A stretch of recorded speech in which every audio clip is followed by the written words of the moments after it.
They say the American dream is a two-story house with a white picket fence, a life of grinding from 9 to 5, climbing a corporate ladder and finally maybe retiring at 65. But what if I told you there was a different story? A story about a man who had nothing, who had no ladder to climb, and who walked away from work at 33. His name is John. He didn't inherit a trust fund. He wasn't a prodigy. He was just a kid from the wrong side of the tracks, born into a world where every dollar was a battle. He worked 2 jobs, sometimes 3, just to keep the lights on and a roof over his head.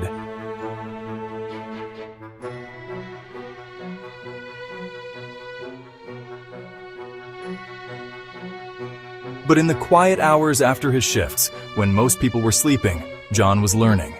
He saw the world not as a place of endless labor, but as a system with rules he could figure out. He read everything he could find about money, not how to spend it, but how to make it work for him.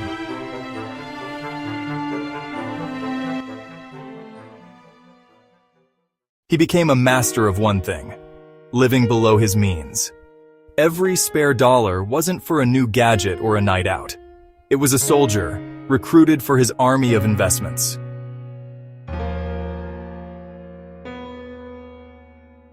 He bought small, often overlooked stocks. He invested in index funds. He made mistakes, of course, but he learned from every single one. His income grew, but his lifestyle didn't. He drove the same beat-up car. He lived in the same modest apartment. While his friends were buying new cars and big houses, he was quietly building his fortress of financial independence. It wasn't about deprivation. It was about choice. The choice to delay gratification for a bigger, better goal. On his 33rd birthday, John logged into his brokerage account. The number on the screen was a 7-figure sum. It was enough.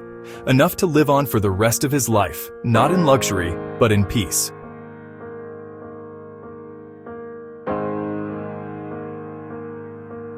He walked into his boss's office, not with a flourish or a grand speech, but with a quiet dignity. My work here is done. This isn't a story about getting rich quick. It's a story about patience, about discipline, about understanding that true wealth isn't measured in things you own, but in the time you have. John didn't retire from life, he retired to it. And in a world that never stops, he's found the greatest luxury of all, the freedom to simply be,